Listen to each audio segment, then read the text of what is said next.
Alô a todos!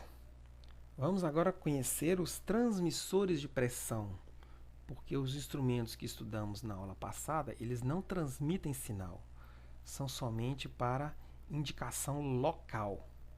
Eles não possuem fiação elétrica nenhuma, só indicação local. Então vamos começar os estudos dos transmissores. Temos esse instrumento aqui, que é o transmissor pneumático. Foi uma geração de instrumento bastante utilizada lá na década de 50, década de 60. Eu trabalhei com esse instrumento na área da Cenibra bastante, já calibrei esse cara aqui. Então, ele é utilizado em áreas com risco alto de explosão. Por quê? Como ele é pneumático, e você não corre risco nenhum de geração de centelha. Então, como ele funciona? Ele precisa de um suprimento de ar comprimido. Normalmente ele é em PSI, 20 PSI ou 1,4 bar. Então ele é alimentado, imagina como se fosse uma alimentação elétrica, né? Mas aqui é uma alimentação pneumática. E aqui eu tenho a pressão que eu quero medir lá no meu processo. Então eu aplico uma pressão internamente, ele tem aqui todo o mecanismo mecânico, alguns foles, faz um equilíbrio de força, aquele negócio todo, e ele transmite um sinal pneumático. Como se transmite o sinal pneumático, pessoal? Através de mangueiras, tubos. Então, esse sinal ele tem uma pressão que varia de 3 a 15 PSI. Inclusive, esse 3 a 15 PSI é uma transmissão de sinal padrão, tá? Assim como o elétrico é 4 a 20 mA, o pneumático é 3 a 15 PSI, ou 0,2 a 1 bar. Então, esse sinal é transmitido e o receptor, no caso aqui é um indicador, um controlador e um registrador, eles também são pneumáticos. Então, eles vão converter, no caso aqui, ele vai converter esse sinal de 3 a 15 PSI em posição do ponteiro.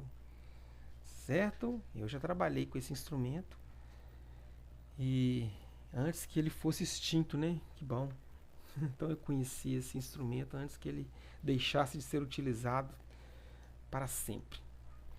Mas acredito que em áreas com alto risco de explosão ainda se utiliza esse instrumento. Então vamos conhecer agora os eletrônicos. Os eletrônicos, basicamente, temos de dois tipos, tá? O piezo-resistivo e o piezoelétrico. Fisicamente assim, gente, é até desprezível você saber se ele é piezo-resistivo ou se é piezoelétrico. Muitos fabricantes até ignoram isso dos seus manuais. Você lê o manual e ele não fala se ele é piezoelétrico ou se ele é piezo-resistivo, porque isso às vezes é irrelevante. Porque o formato é o mesmo, a aparência é praticamente a mesma. Pode ser um instrumento desse aqui piezoelétrico, piezo-resistivo, não interessa. Às vezes você nem acha em manuais, como eu disse.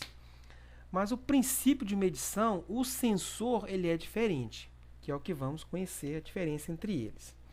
Então temos aqui um instrumento, esse aro aqui, ó, ele troca de cor. Se a pressão estiver abaixo, fica vermelho, se estiver ok, fica verde, se estiver alerta, fica amarelo, bem interessante. Olha esse aqui, que é bem parecido com o manômetro. É conhecido na área como manômetro digital. Está indicando aqui 4,36 bar. Esse aqui 1,246 bar. Esse aqui é alimentado com pilha, tá? Bateria. Olha aqui o nível de energia da bateria no cantinho. Esse aqui também é um fabricante bem conhecido, bastante utilizado. Tem um display, tá? Ou nem todos possuem display, tá? A questão é econômica, tá? Ele com display, esse instrumento provavelmente tem a versão dele com display ou sem display. A questão é simplesmente econômica, é questão de preço. Com display é um pouquinho mais caro, assim uns 20 a 30% mais caro. E lugares também que corre risco do display quebrar, aí é interessante também você instalar um sem display. Onde um local que tem pode sofrer pancadas ou queda de alguma coisa. Então esse instrumento aqui sem display é bem mais robusto, mas você perde aquela indicação local, né, que é interessante na hora da manutenção. Aqui está o cabo elétrico, esse aqui é um conector que se encaixa aqui, esse aqui é a pilha, não tem cabo, Esse aqui tem uma conexão elétrica e fica lá atrás. Tá, e o que é esse tal de piezo resistivo? Olha só. Estão lembrados lá do PT100? É parecido, tá? PT100 é uma resistência que varia com a temperatura. Aqui temos uma resistência que varia com a pressão, também utilizando uma ponte de Wheatstone. Então, a variação da resistência desequilibra a ponte de Wheatstone, causando uma circulação de corrente no centro. Não vou entrar em detalhes, que já conversamos sobre isso quando estudamos temperatura. Então, olha só que legal. Eu tenho aqui o sensor piezoresistivo, também conhecido como strain gauge, tá? Aqui eu tenho aqui a pressão de referência, que é a pressão atmosférica. Ele tem um diafragma. Então, quando a pressão antes e depois é a mesma, ou seja, ele está aberto para a atmosfera, eu tenho pressão atmosférica aqui e aqui, então ele não se desloca. Então, ele indica pressão relativa zero, pressão manométrica zero. A partir do momento que eu aplico uma pressão, que é maior do que a pressão que está do outro lado, que é a pressão atmosférica, né? Então, ele vai se deformar. No ele se deformar, aqui, ó, ele vai variar a resistência. E essa variação de resistência será convertida no sinal elétrico, do qual é também convertido num sinal relativo a uma pressão aplicada. Então, essa pressão exercida sobre o sensor strain gauge causa uma deformação no mesmo, alterando sua resistência. Basicamente, é uma resistência que varia com a pressão. Então, esse sensor aqui, ele está instalado aqui dentro, tá? Aqui dentro, olha só, temos aqui um detalhe dele, o piezo resistivo, ele está aqui, ó. Ele fica na ponta. Esse sensor tem um furinho aqui na ponta, né, que é para o fluido entrar e fazer medição, seja um gás ou seja um líquido. Então, ele entra aqui, exerce a força no sensor, aqui em toda uma eletrônica para poder trabalhar esse sinal elétrico aqui, bem baixo, num sinal padrão de 4 a 20 mA. Certo? Então, vamos conhecer aqui o piezoelétrico. Como eu já disse, fisicamente é muito parecido, e praticamente nem interessa se ele é piezoelétrico ou piezoresistível, mas é interessante a gente conhecer os princípios. Caso você está lendo o manual, mas o que é isso, piezoelétrico? Então, o piezoelétrico, o sensor dele, ele é um cristal. É um cristal normalmente de quartzo. E ele, quando ele é pressionado, ele gera uma tensão. Quando ele é pressionado, ele gera uma tensão muito baixa. E essa tensão gerada com essa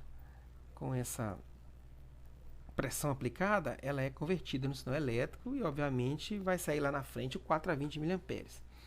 Então, os elementos piezoelétricos são cristais, como quartzo, que geram uma tensão quando sofrem uma deformação física por ação de uma pressão. Então, ele em repouso ele não está gerando tensão, mas quando ele é pressionado, ou seja, uma pressão aplicada pressiona ele dos lados, e essa pressão exerce aqui eu vou ter do outro lado uma milivoltagem, uma tensão muito baixa, da qual é convertida em um sinal. Você sabe onde tem esse tipo de não para medir pressão, tá? Só curiosidade. Um sensor piezoelétrico, um cristal, ele fica dentro dos controles remotos que todo mundo tem em casa, tá? Para poder fazer a geração da frequência de transmissão lá do infravermelho do controle. Tá? Desculpa aí a deixa aí, mas não vão confundir controle remoto com isso aqui não. É só um exemplo, tá? De onde tem cristal. Posso levar em sala de aula um controle remoto aberto para vocês identificarem onde está o cristal. Então, o controle remoto, quando cai no chão, ele pode quebrar o cristal e parar de funcionar. Certo? Próxima aula, vamos conhecer um transmissor muito utilizado, que é esse cara aqui, o transmissor eletrônico por célula capacitiva. Mas é muito utilizado mesmo para medir pressão ou vazão. E até nível também, tá? Até mais, pessoal.